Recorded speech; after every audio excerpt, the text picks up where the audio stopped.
माननीय विधायक श्री सरोज कुमार पाढ़ी। माननीय बाचस्पति महोदय, आपण माननीय मंत्री जानापी चाहूँगी जे गंजाम जिला मासिका अंचल हजार हजार संख्यार कृष्णसार मृग रोच सारा भारतर पर्यटक मैंने आसुँच रही कंकण देवी पाखे जो करुँच बर्तमान से गोटे पानीर व्यवस्था नहीं रहिबा व्यवस्था नहीं जोटे कि पर्यटक माने सबु प्रकार असुविधार सम्मुखीन होते भल गोटे बंध तैयारी करेंगे भल गेस्ट हाउस गोटे करेंगे ये सब करने द्वारा आमर आसिका अंचल जो आसुँच पर्यटक माने असुविधार सम्मुखीन हेबे तेणु माननीय मंत्री कहे कि सेठारे एथर किसी एमती भाव में एलोकेशन करेंगे पैसा टका जहाद्वारा कि से गेस्ट हाउस हो पार पानीर सुविधा हो पार एवं ये जो कृष्णसार मृग अच्छा से माने पानी पीवार सुविधा पाइबे एवं पर्यटक माने माननीय मंत्री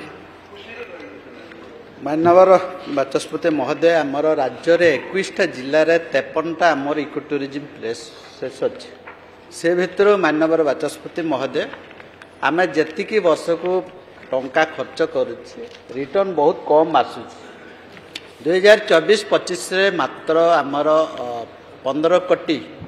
37 लक्ष आसी जोटा कि आमर 1,35,419 पर्यटक से भितर 64 जन विदेशी पर्यटक से परिप्रेक्षी में आम जंगल विभाग सब अनुधान करुचे आ जो वाटर बॉडीज कथा कहते आमर अधिकारी माने अच्छे आम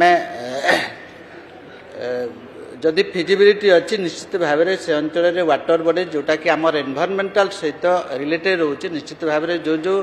अंचल मुझे आमर जंगल एरिया रे वाटर कंजर्वेशन ताकू रोकियार अच्छी